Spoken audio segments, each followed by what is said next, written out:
नमस्कार मित्रों। वर्ष 2024 में आप सबका स्वागत है। इस वीडियो में हम विस्तृत जानकारी लेंगे वर्ष 2024 का मिथुन राशि के जातकों के लिए कैसा रहेगा उनकी हेल्थ के लिए, कैसा रहेगा उनकी वेल्थ के लिए, उनकी family, financial matter, property, married life, relationship, भाग्य, लाइफ में आने वाले डिस्प्यूट, आने वाले सल्यूशन जो ऑलरेडी आप फेस कर रहे हो, वो प्रॉब्लम्स को कैसे डील करना है। साथ ही में जो भी आपकी लाइफ के चैलेंजेस है उसमें आपको क्या इफेक्ट रहेगा एस्ट्रोलॉजिकली। तो सबसे पहले हम देखते हैं कि शनि, गुरु, राहु और केतु 4 प्लैनेट की ट्रांजिट का मेजर इम्पैक्ट रहेगा मिथुन राशि के जातकों के लिए। सबसे पहले हम बात करते हैं गुरुदेव की। तो जो जुपिटर है वो 30 अप्रैल तक मिथुन राशि के 11th हाउस में रहेगा और 1 मई से वो ट्रांजिट करेगा वृषभ राशि में, जो कि मिथुन राशि में 12वें स्थान का मालिक है। तो सबसे पहले अभी से लेके अप्रैल एंड तक, जब तक आपके गुरुदेव आपके 11वें स्थान पे है, तो इन जनरली आपकी हेल्थ के लिए, इन जनरली आपके कॉन्फिडेंस के लिए, जो लोग स्टडी कर रहे हैं उनकी स्टडी के लिए, साथ ही में जिन लोगों को फॉरेन जाना है उनकी फॉरेन रिलेटेड ट्रैवलिंग मैटर के लिए, जिन लोगों की शादी की एज है, जो लोग शादी का प्लान कर रहे हैं, सोच रहे हैं कि भाई हम फिक्स कर दे, तो आपके लिए टिल 30 अप्रैल मैरिज के योग बहुत ज़्यादा ही स्ट्रांग है। उसके अलावा जब गुरुदेव 1 मई को दोपहर को 1:07 को उनकी ट्रांजिट होगी आपके 12th हाउस में, तो 12वें स्थान में जब जुपिटर की ट्रांजिट होगी तो उस सिचुएशन में स्टडी में जो स्टूडेंट्स हैं उनको थोड़ी दिक्कतें आ सकती है। जो लोग फॉरेन का प्लान कर रहे हैं उनको कोई ना कोई समस्या या थोड़ा बहुत डिले, वो चीज़ें उनके लिए 1 मई के बाद से आना पॉसिबल है। गुड न्यूज़ के जो लोग करियर रिलेटेड प्रॉब्लम्स में है उनके लिए थोड़ी बहुत रिलीफ 1 मई के बाद मिलना चालू हो जाएगी। और साथ ही में आपको प्रॉपर्टी रिलेटेड कोई डिस्प्यूट है या प्रॉब्लम है तो उसमें धीरे धीरे रिजोल्यूशन आना चालू हो जाएगा। तो ये हुआ जुपिटर का। उसके बाद हम बात करते हैं राहु और केतु से रिलेटेड। तो जनरली राहु और केतु की जो ट्रांजिट है वो इस बार मिथुन राशि के जातकों के लिए 4th और 10th हाउस में पूरा साल रहेगी। मतलब कि चौथे स्थान में आपका केतु और 10वें में राहु। जब चौथे में केतु है तो अपना घर, परिवार, प्रॉपर्टी, रिलेशन, मदर, इन सब से डिटैचमेंट होना फील हो सकता है। अगर आपका लॉन्ग टर्म प्लानिंग है कि भाई अगर आप प्लेस चेंज करना चाह रहे हो तो आपके लिए सही टाइम है। अगर आप फॉरेन जाने के लिए सोच रहे हो तो विदेश योग ये टाइम में आपके लिए बहुत अच्छा और स्ट्रांग रहेगा। और इस टाइम पे आपको आपके स्टमक रिलेटेड खास ध्यान रखना है। साथ ही में आपके जो भी नेबर्स है उनके साथ आपको वर्बल फाइट या डिस्प्यूट ना हो, उसका थोड़ा ध्यान रखना है। अगर आपके 10th हाउस में राहु और 4th में केतु है तो ऐसे लोगों को पेरेंट्स की हेल्थ रिलेटेड थोड़ी समस्याएं रह सकती है। तो ये पर्टिकुलर साल में आपको आपके पेरेंट्स की हेल्थ का ज़्यादा ध्यान रखना है। अगर कोई मेडिकल इमरजेंसी जैसे सिचुएशन आए तो पूरा मेडिकल अटेंशन आपको उनके लिए देना है। 10th हाउस में अगर आपका राहु है तो आपको करियर में जो एक सेटिस्फेक्शन होगा वो नहीं मिलेगा। करियर में डिससेटिस्फेक्शन, थोड़ा वर्कलोड ज़्यादा, फाइनेंशियल ब्लॉकेजेस, ओवर थिंकिंग और जॉब चेंज करने के ख्याल, तो ये सारी चीज़ें पर्टिकुलरली आपके लिए ये साल रहेगी।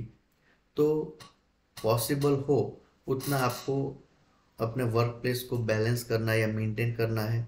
अगर आपके सामने कोई नई अपॉर्चुनिटीज़ आ रही है और आप जॉब चेंज करने का सोच रहे हो तो आपको जॉब सिक्योरिटी को प्रायोरिटी देना है।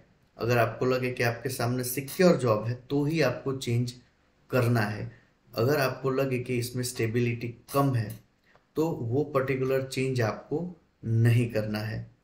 तो ये हुआ आपका राहु और केतु से रिलेटेड। फिर हम बात करते हैं शनि से। तो शनि देव जो है वो आपके भाग्य स्थान में पूरे साल रहेंगे।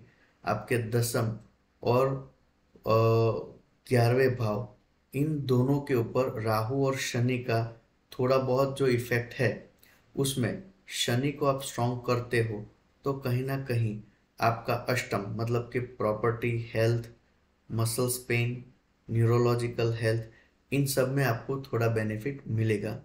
भाग्य स्थान में शनि का होना आपको लक सपोर्ट कराएगा, रिलीजियस ट्रैवलिंग भी करा सकता है, बट शेयर मार्केट और स्टॉक ट्रेडिंग में लॉस दे सकता है।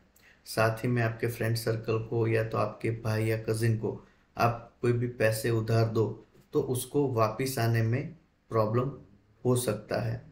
इसी टाइम पे अगर आपको आपके अंदर की जो सिचुएशन या जो इंटरनल लेवल की स्ट्रेंथ है उसमें कमी फील हो सकती है, लेजीनेस भी आपकी बढ़ सकती है। तो इस पर्टिकुलर टाइमिंग में आप शनि से रिलेटेड जो भी दान है, उपाय है, जैसे कि शनि का बीज मंत्र आप चैंट कर लिया, शनिवार के दिन फास्टिंग कर लिया, हनुमान जी या तो शनिदेव की पूजा कर ली, तो उससे ऑटोमेटिकली आपको ये चीज़ों में रिलीफ मिलेगा।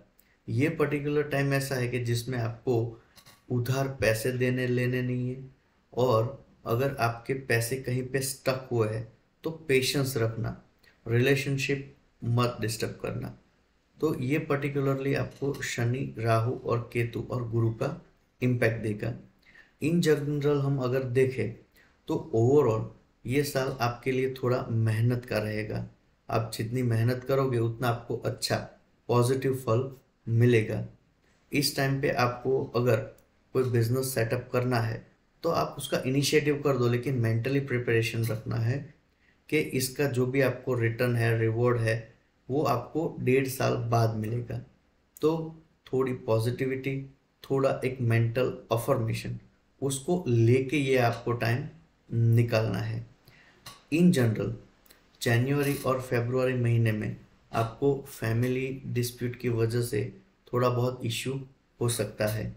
जनवरी फरवरी में आप ट्रैवल प्लान कर सकते हो, या तो फॉरेन रिलेटेड कोई भी आपका इनिशिएटिव है तो फॉरेन जा सकते हो।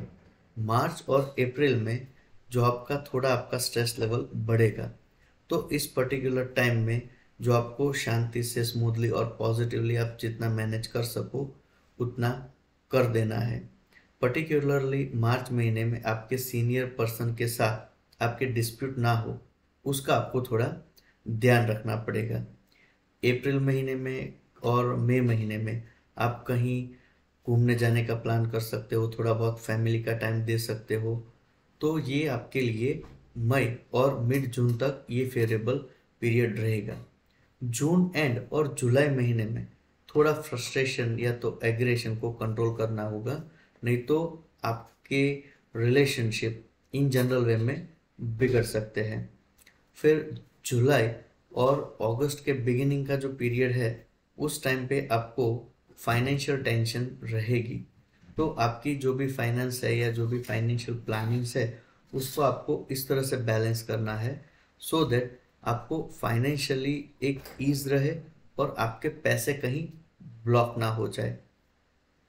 उसके बाद अगस्त और सितंबर महीने में व्हीकल चलाने में थोड़ा ध्यान रखना है, और शायद इस पर्टिकुलर टाइम पे आप प्रॉपर्टी में इन्वेस्ट करो या व्हीकल परचेस करने का प्लान कर सकते हो। जिन लोगों को चाइल्ड कंसीव हो रहा है या तो चाइल्ड बर्थ का वो टाइम है, उन लोगों को और रिलेशनशिप में अक्टूबर एंड और नवंबर में थोड़ा इन जनरल प्रिकॉशनरी ध्यान रखना है। और सपोज अगर आपको हेल्थ कंसर्न लगे तो आप एक मेडिकल अटेंशन ले सकते हो।